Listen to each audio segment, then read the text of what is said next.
Welcome to the Clayton Tyner podcast, where I help you view current issues through the ancient wisdom of Scripture. This week, Louisiana passed a new law requiring the Ten Commandments to be displayed in every publicly funded classroom.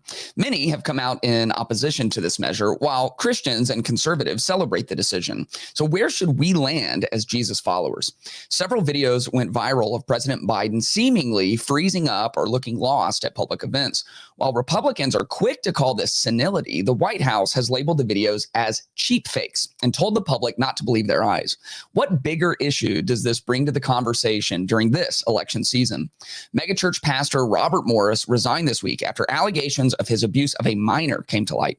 This incident from over 30 years ago came up when the victim finally spoke out and bravely shared her story. What sobering realities does this story teach us about sin, consequence, and redemption? All that and one look at my experience attending the record-breaking George Strait concert in College Station called The King at Kyle Field. I joined 110,904 other people listening to all of the Texas Troubadour's biggest hits. However, more than just an amazing concert, I left with a perspective I thought might be worth sharing. I can't wait to tell you on episode 66 of the Clayton Tyner podcast.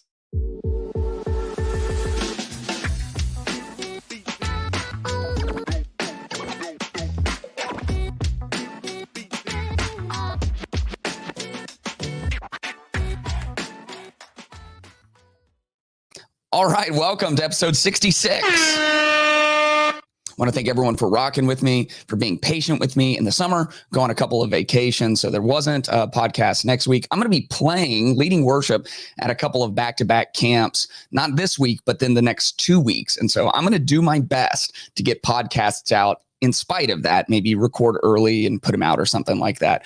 But regardless, summer's a little bit crazy. We're going to try to keep it a little more consistent. I want to thank everyone who has been following the podcast, reaching out. Zach Scoggins, always sending me text messages, showing me love, really encouraging me. And the encouragement means a lot. And if you want to support the podcast, you can go to patreon.com/Clayton Tyner. That's Clayton Tyner.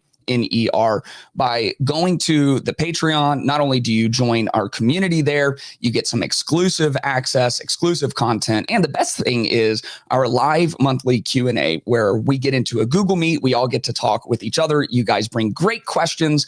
Some people bring questions about clips from the past out of the podcast. Some people just bring questions kind of out of left field. It's a whole lot of fun. And because I was on vacation, there's still time to sign up and get into this month's Q&A. So that's patreon.com/Clayton Tyner. And without further ado, let's get to today's.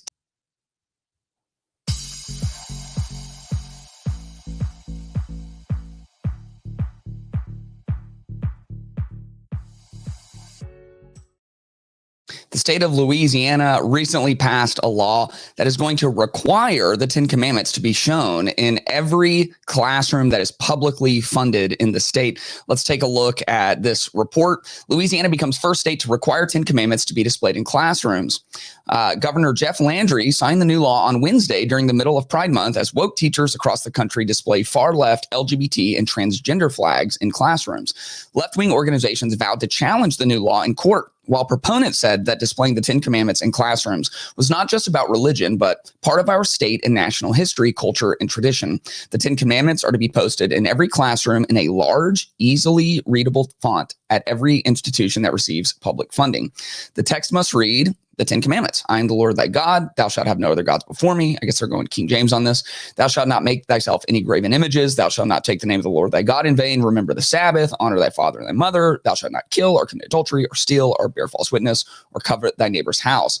And on the posters, it's also going to give a little bit of context of the history of the Ten Commandments, basically saying that for a lot of American history, the Ten Commandments was a part of the curriculum in most every public school. So how do we feel about this? What do we think about this? As a Christian pastor myself, someone who is quite conservative theologically, I weigh in on this maybe in a different place because of my theological convictions.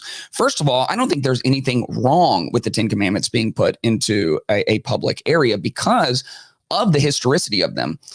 Arguing that the Judeo-Christian worldview, which is derived from the text of Scripture, both the Old Testament, the Jewish Scriptures, and the New Testament, the Christian Scriptures, to say that that does not inform our ethics and morality, our worldview and culture today, is asinine. It's completely foolish. And shockingly, people will make that argument. Wow. People will pull out of context things from the Levitical law and say that, Scripture is a Bible of a maniac, genocidal God and this, that, and the other. Whatever about that. The fact remains that you can look at how the world functioned in areas that the gospel hadn't touched. And then you can look at how the influence of Scripture largely westernized the Western world and brought us to the conclusions which really our culture functions on, like we have certain inalienable rights, life, liberty, and the pursuit of happiness, endowed not by a government, not by a monarchy, not by rules and regulations. We have inherent rights, which means we have inherent value and inherent worth given to us by our Creator. And so the Bible, whether you like it or not, does sit as like a fundamental cornerstone of how our culture came to be. Now, we're ever increasingly walking away from those truths, and we will suffer the consequence of that. But just from a historical perspective, if Aristotle's writings are important enough to be in public school, if Plato's writings are important enough to be in public school, then the Scripture, specifically the Ten Commandments, is important enough as well to be in public schools. The question is, should it be mandated? And I do think one of the very first things this article said is quite telling, because it said, in a world where in Louisiana schools there are far left posters, BLM, Black Lives Matters posters, pride flags on the wall, while they're putting up all their religious iconography, we're going to now enforce our religious teachings on the walls as well. And so is this a battle for truth? Is this a battle for the historical foundation of morality? Is this a battle for Christian belief and gospel proclamation? Or is this a culture war? And this is being posited and positioned as, you guys are putting up pride flags, so we're going to put up the Ten Commandments. How do we think about that? Well, number one, it's worth noting that if you see this as a way to get some kind of Christian revival, I pray for Christian revival every day. It's what my whole life work is going to, is trying to do my part in proclaiming the gospel and calling others and inspiring others. I want that as bad as anybody wants that. This isn't how you get that. This is how you engage in a culture war. And a culture war chooses people to further entrench in their sides, right? Beyond that, as Christians, we don't live under the law, and the Ten Commandments is a part of the law. I'm not saying that the majority of the Ten Commandments are not very, very helpful, and that Jesus and the apostles in their teaching still teach the majority of those. What I'm saying is it falls under a different covenant, which means it has different implications. And so what happens today under grace, the new covenant that we live in, when we break one of the Ten Commandments? When we break one of the Ten Commandments, we go to Jesus and we ask for forgiveness. Wow. That's how it works today. Is that how it worked when the Ten Commandments were actually in effect? If we were still held under the law, including the Ten Commandments, what would happen if you broke one of the Ten Commandments? You would have to kill something. That's how it worked. You had to go slaughter a lamb. You had to go to the temple. You had to make a sacrifice. You had to make restitution. And we don't have to make that kind of restitution any longer because Jesus is the mediator between us and God. Now, there is still restitution on the earthly plane. When we sin against someone else, we have to make amends to make restitution so there can be redemption.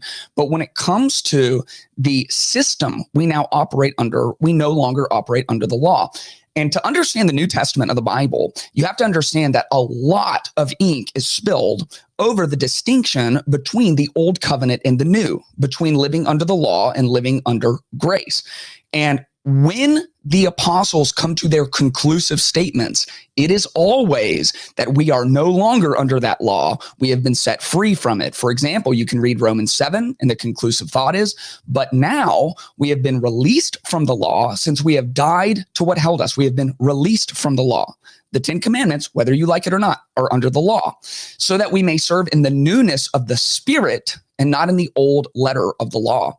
In Hebrews, after going through a long diatribe about the law and the purpose of the law, it concludes in Hebrews 8 by saying a new covenant, he has declared that the first is obsolete. And what is obsolete is growing old and is about to pass away. That is talking about the old covenant, the law, which includes the Big 10. Let's look at Galatians 3. It says that, well, where'd it go? It says, before this faith came, we were confined under the law, imprisoned until the coming faith was revealed. The law then was our guardian until Christ, so that we could be justified by faith. But since that faith has come, we are no longer under a guardian. For through faith, you are all sons of God in Christ Jesus. The Old Testament of our Bible is the Jewish scriptures. It's not debatable. Some people don't like when I say that. It's not debatable. It is the Jewish scriptures. And we have combined it with the Christian scriptures, which is the New Testament. And all of it is inspired by God. And all of it is helpful, but not all of it is directly applicable because you have to understand who it was written to. So deductively, we can take the truths of the New Testament, we can find them echoed in the teachings of the New Testament and live them out to the glory of God. And we do them not out of threat of some kind of punishment. We do those not out of a Levitical system where we are going and making our own restitution. We do those freely under grace to the glory of God and to receive reward in heaven someday. So to put the 10 Commandments, like if your fight is for Christian revival, then the 10 Commandments is not your passage.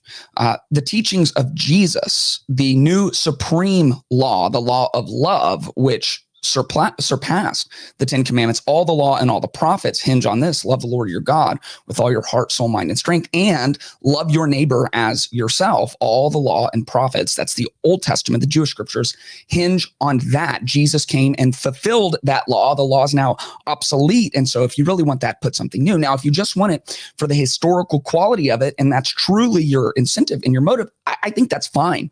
But if you're engaging in a culture war and your way to hit back at the new day religious practices of environmentalism and the religious practice around sex and sexuality, if this is your way of hitting back at that, you're causing division and dissension with the very thing that is meant to bring peace, the word of God. Revival will not come because of mandated scriptures on a wall.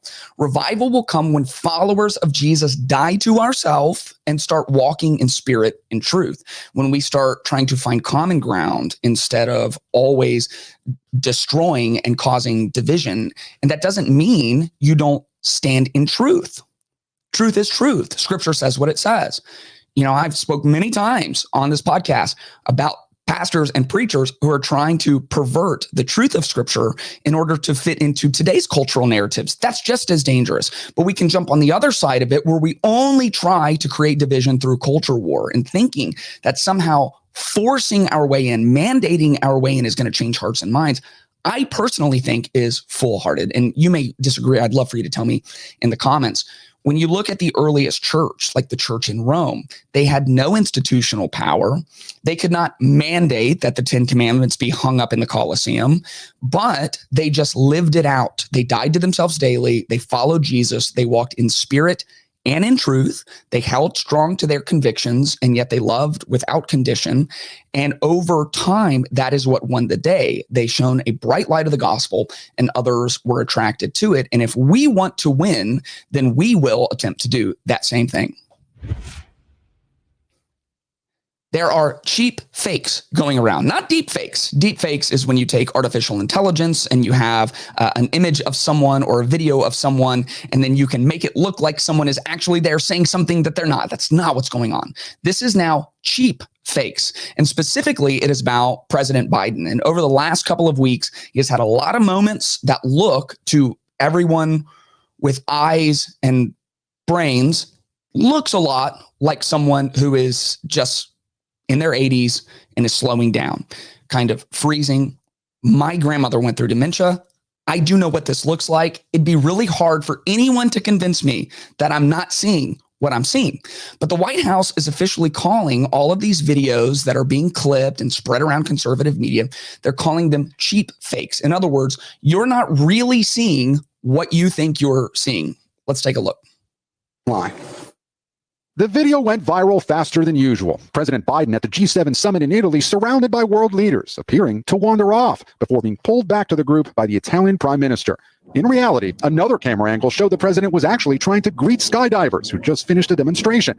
But the Republican National Committee and conservative media quickly amplified the first angle, falsely claiming the president was meandering. The Biden campaign is calling it a, quote, cheap fake. What is a cheap fake? Cheap fakes are these deceptively edited videos, and they're a huge part of Donald Trump's campaign strategy. Rob Flaherty is Biden's deputy campaign manager, who's overseeing the escalating digital war and slamming the Trump campaign, saying it's increasingly taking videos out of context. We have to be more aggressive about monitoring, about intervening, about taking action against it, because it is just going to be such a centerpiece of how he's communicating. That G7 video is among a string of clips that some Republicans say raises concerns about President Biden's age and abilities. Tonight, the Trump campaign is arguing there's nothing wrong with highlighting videos that are not digitally altered, like this clip of President Biden standing still for several seconds on stage at a Hollywood fundraiser until former President Obama leads him off stage, and another where he also stood still as people danced around him during a Juneteenth celebration. The White House says the president did not freeze in these incidents, but was enjoying the moments. Tonight, the Trump team telling us the Biden campaign is trying to convince the American public not to believe their own eyes. Okay, so odds are you've seen at least some of these clips. There have been a lot, and throughout the tenure of Biden's almost 4 years in the White House, they are starting to come more and more frequently, which would give some kind of evidence of cognitive decline. And you can listen to him give a speech 8 years ago, 16 years ago. The guy's been in public office for 40 or 50 years. You can go 40 years ago, and you just see that at some point he starts slowing down. And that's what happens. Wow. We're all going to get old, and we're all going to slow down. And I know, some 95-year-old who still runs like triathlons or whatever. And that's awesome. But for most of us, we're good. And then we're good. And we're in our 60s and we're good. And then we're in our 70s and we're good. And then we're in our mid 70s and we're good. And then all of a sudden, we slow down. That's what happens, and you should take care of yourself, and you should really take care of your diet, and you should exercise vigorously. You should keep your mind sharp and prolong as long as possible. But we all die someday. And before we die, we start slowing down, That's unfortunately what's happening. And so in a real sense, what the Democrats and the White House are arguing is that these clips are being selectively edited in order to make the president look just as bad as possible. And when they say that, most of the time, they are absolutely right. They are right about that. Probably the most egregious form of this was on D-Day a couple of weeks ago. People edited a clip where it looked like, and everyone said, it looked like Biden was kind of crouching down in a position that a toddler would take when they are taking a number 2 in their pants, right? So, wow. Everyone put that out. And the clip they released did actually look like that. And it was very misleading, because if you just played even 5 more seconds, what you would see is that he was thinking he was supposed to sit down. There's a chair behind him that we couldn't see in the video. And so he crouched almost down and then paused and looked around like, guys, are we sitting down or are we not sitting down? Right? I've done this before. Like the one time I went to Catholic Mass and you just sit, stand, sit, stand, sit, stand, sit, stand, sit, stand, sit, stand, sit, stand. I never knew when to sit, right? So every once in a while I'd quarter sit and then just wait. And I'll tell you, this was definitely not pooping my pants. Wow. Was just seeing if it was time to sit or not. And so they're right that people are taking the most unflattering angles, that people are cutting the clips off a little early if it looks better for the Trump campaign. That's absolutely happening. At the same time, our eyes are not wrong. He is freezing up. He is wandering off. And they can say, oh, well, he was wandering off to talk to the parachutist. But another world leader had to go over and grab him by the arm like you would a grandparent who is cognitively declining, and lead him back over to where he's supposed to be. Jill has to do this all the time. So this is happening. Whether we want to admit it, whether we like it or not, that's happening. And both sides have a kernel of truth Yes, the videos are being edited in the most unflattering way possible. And yes, when you see this happening again and again and again and again and again and again and again, and all the stumbles and all the gaffes, and you can go back from this guy who has been in public office for decades and decades, you can see the cognitive decline actually happening, and we shouldn't be forced to lie to ourselves. At the same time, we should not have to cut these clips to make a guy who's just deciding whether we're sitting down or not to look like he is defecating on himself, okay? What would happen if we lived in a world, and I know it's like utopian thinking, where we just told the truth and we had an expectation of people to tell the truth? Because at the same time now, the left is looking at Trump and starting to selectively edit clips and say, oh yeah, you think our guy is going senile? I think your guy is going senile. Wow. It's like the worst rap beef of all time. No, you're super old. No, you're super old. No, you're, have dementia. No, you have senility. It's like, golly, how are we even in this position in the first place? Like, these are our two best candidates. I see a similar thing happening on the right, where Donald Trump has a lot of baggage, and there are a lot of character qualities that are not great. And every time he is asked to define like his faith in Jesus, his answer makes it very clear he does not understand the gospel and doesn't think his sins need to be forgiven, right? So we have people on the right, tons of people who like swear not only that he's a Christian, but that he is some kind of messianic figure sent by God to save the republic.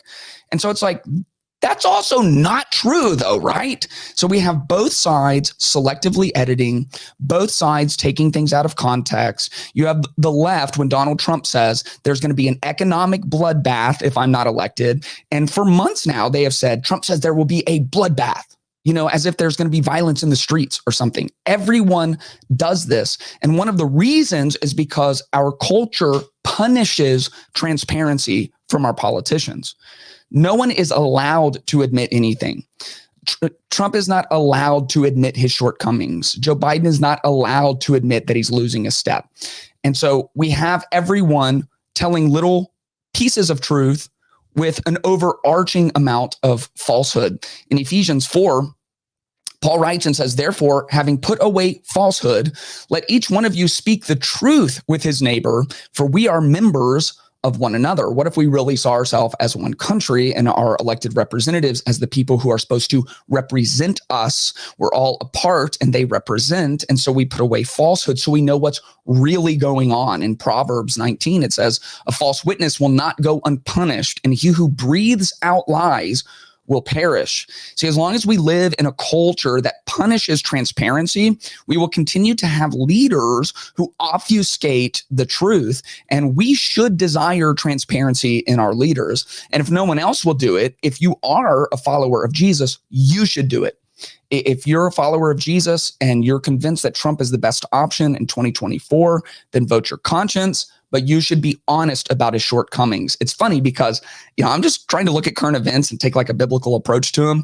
And I just end up making everybody mad because I'll talk about how absolutely embarrassing it is to have a potential president on trial because while he was married and his wife was pregnant, he was having an affair with an adult film star. That's embarrassing. And we should be able to say that that's embarrassing.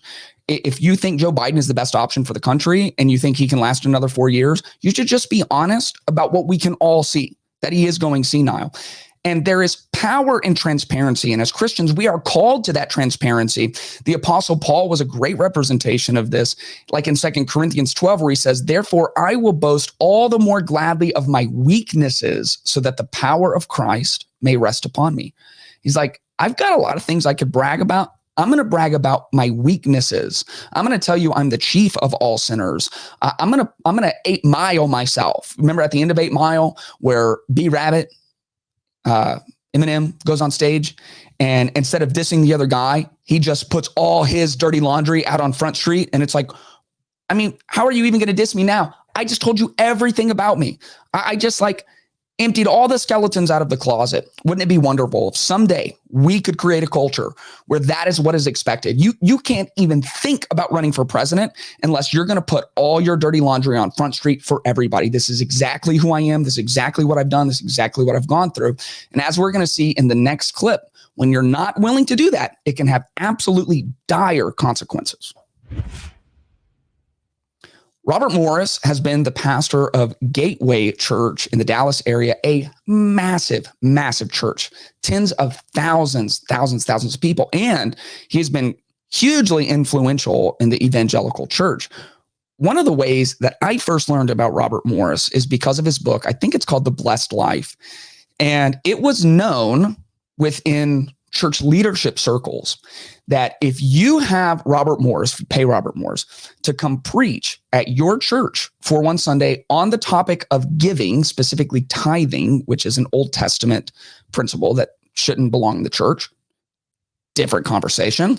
If you have him come teach about tithing, that your giving will go up 20%, 30, 40, 50%.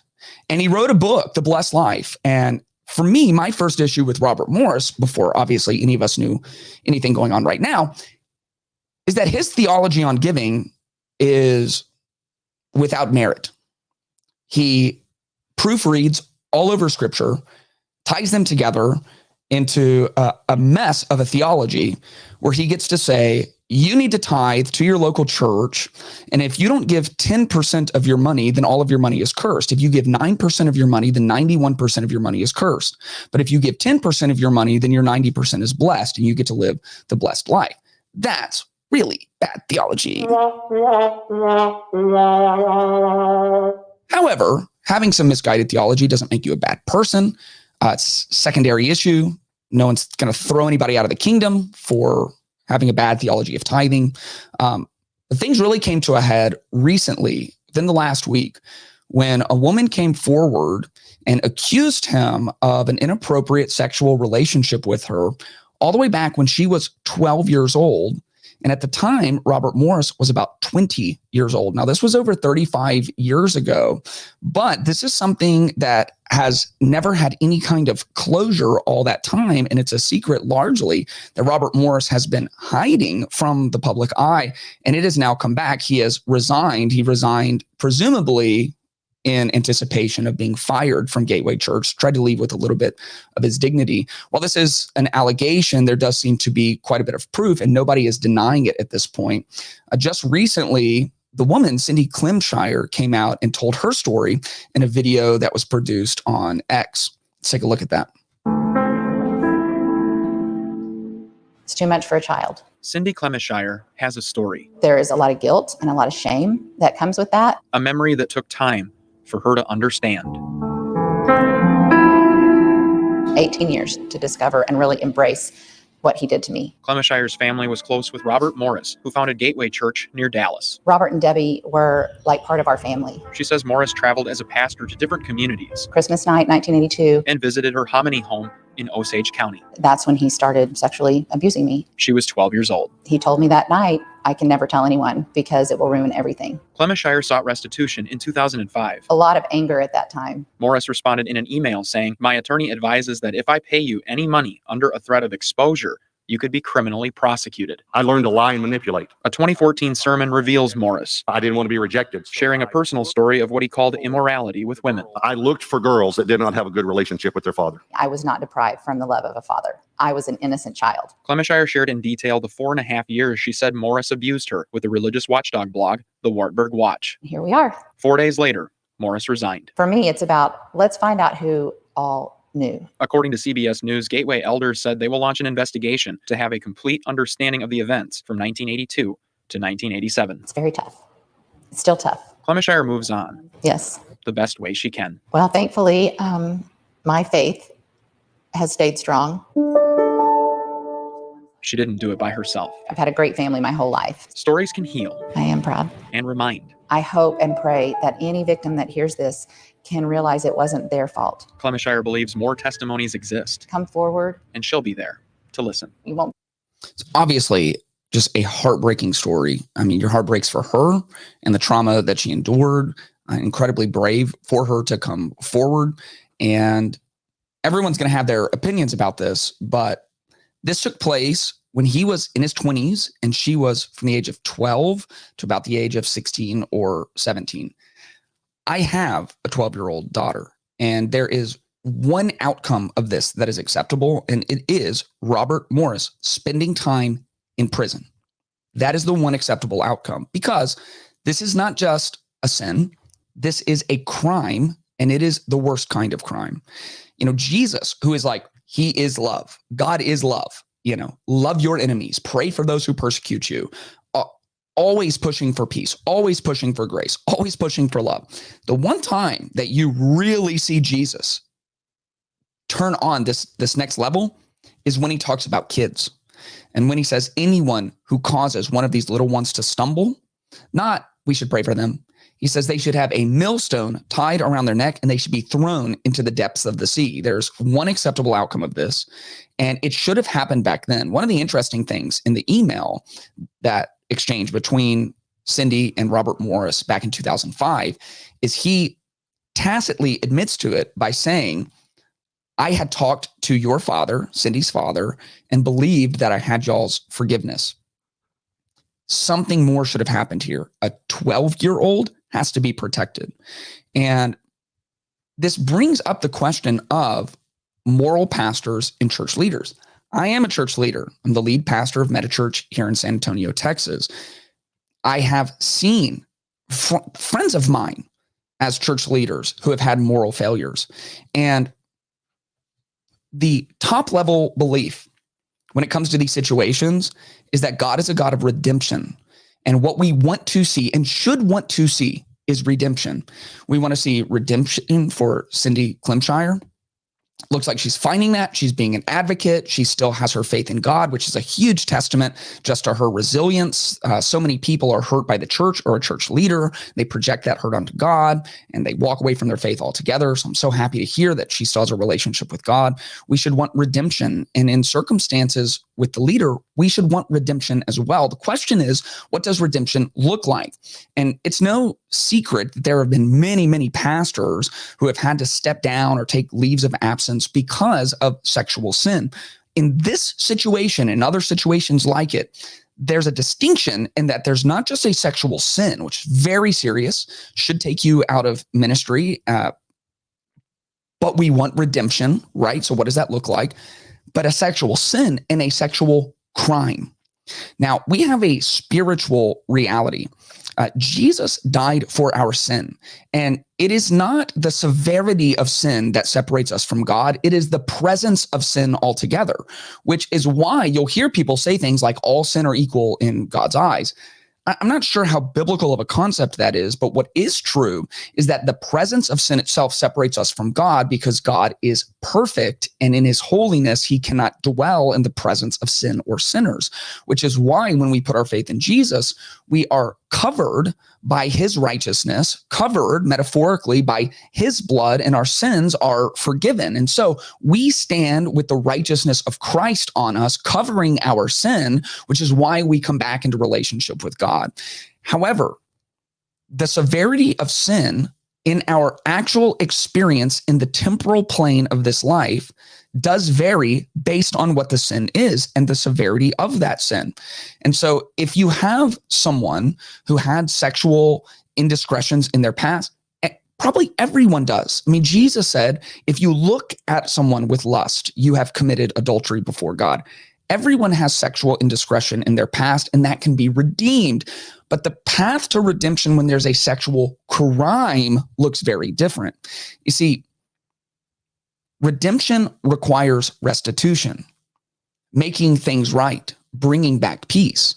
So if your sin has harmed somebody else, if you've gossiped against someone and it has hurt their reputation, if you have lied to someone and it has broken their trust, you have to seek restitution, and it is your job to make amends with that person.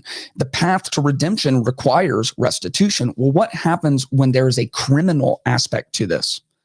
When there is a criminal aspect, then the restitution often requires the penal system. And if we want redemption, if that is our goal, then we should gladly take the punishment that is due us. If you're in your 20s and you are abusing a minor, a 12-year-old, then you should turn yourself in and you should opt to serve your time. You should serve restitution. It's the only path to redemption. We should be reminded in Luke chapter 12, Jesus said, there is nothing covered that won't be uncovered. There's nothing hidden that won't be made known. Therefore, whatever you have said in the dark will be heard in the light, and what you've whispered in an ear in private rooms will be proclaimed on the housetops. The path to redemption requires restitution. Jesus did this for us on the cross to spare us from eternal consequence, but here on earth, we must seek restitution or suffer temporal consequence. Proverbs 28 says, the one who conceals his sins will not prosper, but whoever confesses and renounces them will find mercy. The worst thing that could have happened for Robert Morris is for him to get away with this when he was 20 years old, and 21 years old, and 25 years old, and 30 years old, and 40 years old. And somewhere in his 40s, he got called out. She emailed him about 20 years ago and said, you need to make this right. And he said, already have, no problem. Restitution has been made. Guess what? The person you victimized is saying it hasn't been made right. So it hasn't. You want redemption, it requires restitution, or else what is concealed will come out after you have built a massive platform and your influence has grown exponentially. And now it's not just you that it hurts. It's not just your spouse and kids that it hurts.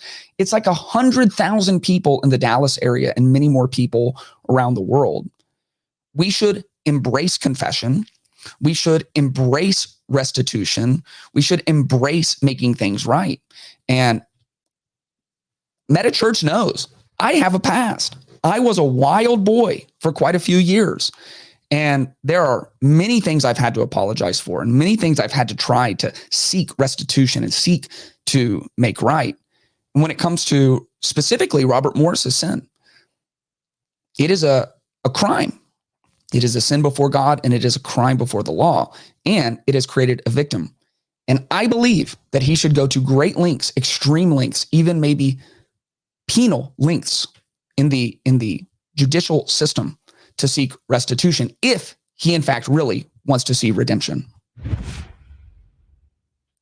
And now let's get to our last segment.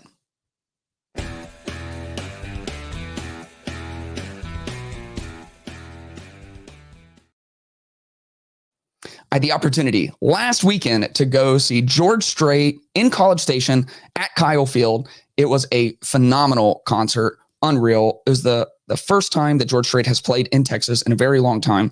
It's the only time he's going to play in Texas on this tour. It's the first concert ever held at Kyle Field, which is where the A&M Aggies play football. One of the biggest stadiums in the country. I think the first or second biggest stadium in college football. It is huge. And I got to be a part of history because this was the largest ticketed concert in American history. The Grateful Dead packed like 107,000 people into a stadium at some point in the last 30 years. But this one was bigger. There was 110,905 people. And Katie and I were two of those people. We got tickets early. Now we were sitting like, okay, so here's the stadium, right? And then here's the moon, like the actual moon in our solar system. And then here was us, like right there. Wow. So we were way up high, but every seat was a good seat. The production was unbelievable. And it was George freaking Strait, right? The king of country music. And we had an amazing time. Katie is not a concert goer. I am. I love going to concerts. I've been a musician most of my life.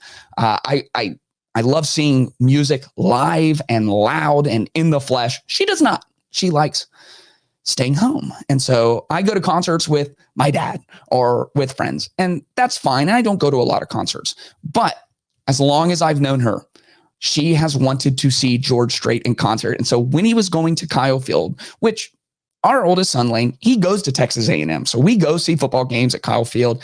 Katie went to A&M for a year when she was in college. This was a perfect opportunity. And so I did what I had to do to get tickets. And I want to show you just how much we enjoyed this. So this is from our seat. Again, we are just like right at the tail end of the Big Dipper, right? So we're way up high. But it was a great time, and 110,905 other people. And there is Katie, about as excited as I have ever seen her in my life. Very cool experience. There were a lot of things that I took away from this. One is just the power of longevity.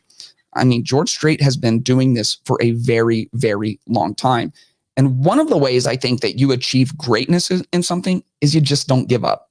From your early days, you just keep going and going and going. And he even talked about like how he has said he was going to retire like 10 years ago. He even wrote like a retirement song. And he said, but I'm not going to. Like, I'm just going to keep going. And there's something to that, to just stay at it. And George Strait, 110,000 people at Kyle Field, was not always George Strait, 110,000 people at Kyle Field. At one point, he was George Strait, 6 drunk people in a bar, right? That's how things start. But there's power in longevity. My first, 30 episodes of this podcast, there were like 200 subscribers. Now we're in the 60s and we're monetized and there's 1,300 of you. And I'm just going to keep going because there's power in longevity. The other thing that really struck me is George Strait in concert sounds exactly like George Strait on the radio. And that's very powerful, especially some of the really like high powered vocalists in the pop world or the R&B world. For some of them, you go see them live, and there's been so much studio magic when they're putting out their album that you see them live and they just don't really sound like themselves. They have to sing in lower keys than they record in. They can't quite hit the runs. Their voices are raggedy. It's still a good experience, but it's just very different. There's power in actually providing what you advertise.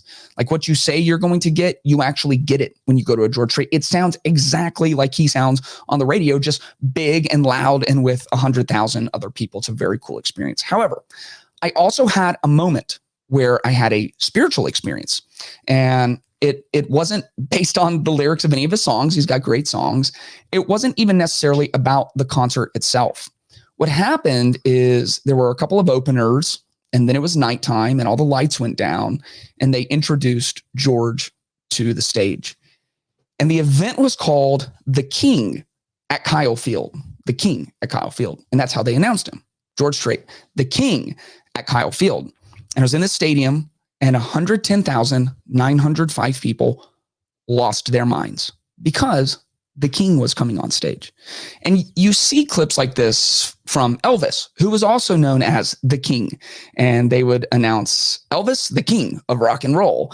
And, tens of thousands of people would get on their feet or stand on their chairs, and women would faint and the whole thing. And it's really fun. And there is something really unique about seeing someone who holds that much gravitas and who has that much influence and who has the draw to bring over 100,000 people and pack them into a stadium, and who is known as the king of country music or the king of rock and roll. Michael Jackson, the king of pop, same thing, all of these people. And that's the label we give them. They are the king, and their stage is their throne, and we are their loyal subjects. And we give them our time and our attention for as long as they want to play. It's a form of worship. And of course we have to be careful with that. But it made me think of what I often call the realist reality. And I talk about it this way at Megachurch, that the realist reality is not what we experience right in front of us. That George Strait concert was amazing, euphoric almost, but it wasn't the realist reality because we're still in this temporal plane in a world that's been broken by sin. The realist reality for believers is what comes after this life.